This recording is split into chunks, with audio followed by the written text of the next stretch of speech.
ମାଇଁ କ'ଣ ଖାଇବା ଆଣିବି?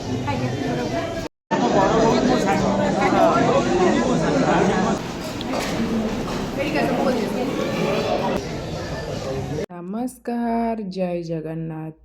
ଆମର ବାହାଘର ସରିଯାଇଥିଲା ତ ଆସନ୍ତା କାଲି ଅଛି ଚତୁର୍ଥୀ। ତ ତା ପୂର୍ବ ଦିନ ଥିଲା ଆମର ରିସେପସନ୍। ସେଥିପାଇଁ ଆମେ ରିସେପସନ୍ ପାଇଁ ସମସ୍ତେ ବାହାରିକିନା ସିଧା ଯାଇ ମଣ୍ଡପ ପାଖରେ ପହଞ୍ଚିଗଲୁ।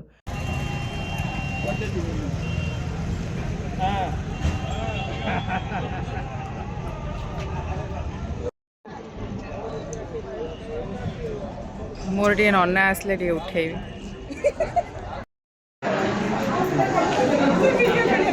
ଆଉ ଏଠି ସବୁ ଆଲିଙ୍ଗନ ହଉଛନ୍ତି ନା।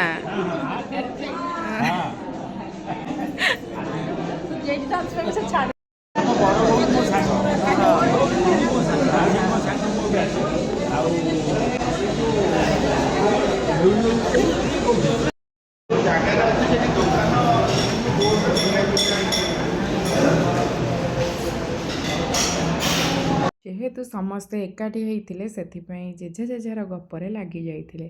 ତା ଭିତରେ ଆମେ ଭାଇ ଭଉଣୀ ପଳେଇ ଆସିଥିଲୁ ଟିକେ ସ୍ନାକ୍ସ ଖାଇବା ପାଇଁ। ତ କ'ଣ ହେଇଥିଲା ସ୍ନାକ୍ସରେ ତା ସବୁ ତ ଆପଣମାନେ ଏଇ ଭିଡ଼ିଓ ମାଧ୍ୟମରେ ଦେଖିପାରିବେ।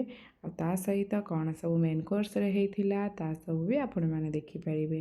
ତ ମୁଁ ଯେତିକି ବି ପାରିଲି ଭିଡ଼ିଓ କରିପାରିଛି, ଆଉ ଯେତିକି ଯାହା ନ ପାରିଲି ସେଇଟା ସବୁ ମୋ ଭାଇ ମୋ ପଛରେ କରୁଥିଲା।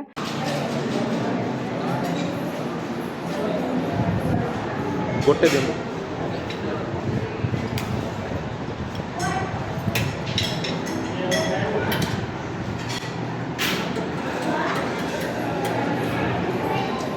ନେଇଯା ତୁ ଆଜି ଆଗେ ଆଣିକି ଆସେ। ଗୋଟେ ଦିନ ଲଲିପପ୍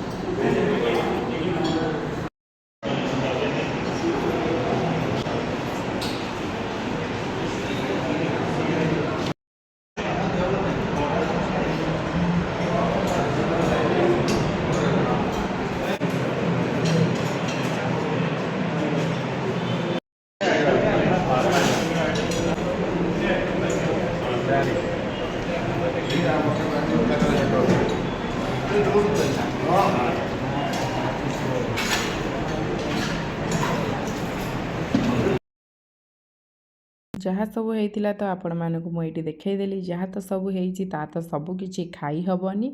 ତ ଏଇଟା ମୁଁ ଆପଣମାନଙ୍କୁ ଜଷ୍ଟ ଦେଖେଇଦେଲି କ'ଣ ସବୁ ଆମର ଆଇଟମ୍ ହେଇଥିଲା। ତାପରେ ଆମେ ଟିକେ ପଳେଇ ଯାଇଥିଲୁ ତଳକୁ। ସେଇଠି ହେଇଥିଲା ଆମର ଗୁପଚୁପ୍, ସୁପ୍ ଆଉ ଚାଟ୍। ତ ଝିଅମାନଙ୍କର ତ ଗୁପଚୁପ୍ ଯେତେ ଖାଇଲେ ବି ଗୋଟେ ଦୁଇଟା ନ ଖାଇଲେ ଗୁପଚୁପ୍ ତାଙ୍କର ମନ ବୁଝେନି। ତ ସେଥିପାଇଁ ମୁଁ ପଳେଇ ଯାଇଥିଲି ତଳକୁ ଗୁପଚୁପ୍ ଖାଇବା ପାଇଁ। ଆଉ ମୋ ପୁଅ ମୋ ପଛରେ ବି ଧାଇଁଥିଲା ଗୁପଚୁପ୍ ଖାଇବ ବୋଲି। ତ ସେ ପୁଣି ବିନା ପାଣି ନୁହଁ ମୁଁ ଶୁଖାବାଲା ଖାଇବି। ଏଇଠି ତା ଜେଜୁକୁ ବି ସେ ହଇରାଣ କରୁଥିଲା କ'ଣ କେମିତି ଖାଇବ ବୋଲି।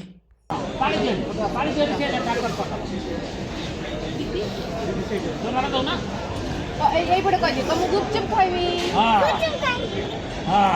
ଗୁପଚୁପ୍ ଆଣିଲି ବାବା କା ସେଠି ବସିକି ଖାଇବ।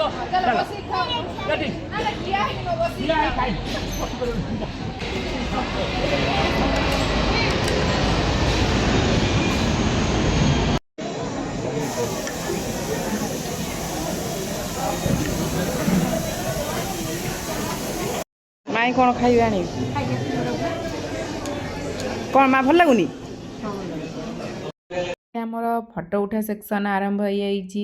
ମୋର ମଳାସୁର ଘର କହିଲେ ମାନେ 7 ଜଣ ମଳାସୁର ଆଉ 6 ଜଣ ମାଇଁ ଶାଶୁ ଆଉ ତାଙ୍କର ହେଲେ 2 ଭଉଣୀ, ମାନେ ସେମାନେ 7 ଭାଇ ଆଉ 2 ଭଉଣୀ। ତ ମୋର ଜଣେ ମାଉସୀ ଶାଶୁ ଆଉ ମୋ ଶାଶୁ ମିଶିକିନା 2 ଭଉଣୀ। ସେମାନେ ଏଇଠି ସେମାନେ 7 ଭାଇ 2 ଭଉଣୀ ଆଉ 6 ଜଣ ଭାଉଜ ଆଉ 2 ଜଣ ଭେଣେଇ ମିଶିକିନା ଏଇଠି ସମସ୍ତେ ଫଟୋ ଉଠେଇଛନ୍ତି। ତାପରେ ଆମେ ପଳେଇ ଯାଇଥିଲୁ ଟିକେ ଉପରକୁ ଖାଇବା ପାଇଁ। ଖାଇ ପିଇ ଆସିଲା ପରେ ଆପଣମାନଙ୍କୁ ଦେଖେଇବି ଆଉ ଗୋଟେ ବଡ଼ ଗ୍ରୁପ୍ ଫଟୋ, ଯେଉଁଥିରେ କି ଆମେ ଯେତିକି ଅଛୁ ଉଠେଇଛୁ। ଆଉ ଯଦି ସେତିକି ଆସିଥାନ୍ତେ ସାୟଦ ବୋଧେ ଷ୍ଟେଜ୍ଟା ଜାଗା ହେଇନଥାନ୍ତା। ଏଇଠି ମଜାମସ୍ତି ସରିଲା। ଆପଣମାନଙ୍କୁ ଭିଡ଼ିଓଟି ଭଲ ଲାଗିଥିଲେ ନିହାତି ଭାବରେ ଲାଇକ୍, ସେୟାର, କମେଣ୍ଟ କରିବାକୁ ଜମା ବି ଭୁଲିବେନି। ରହିଲି, ଜୟ ଜଗନ୍ନାଥ।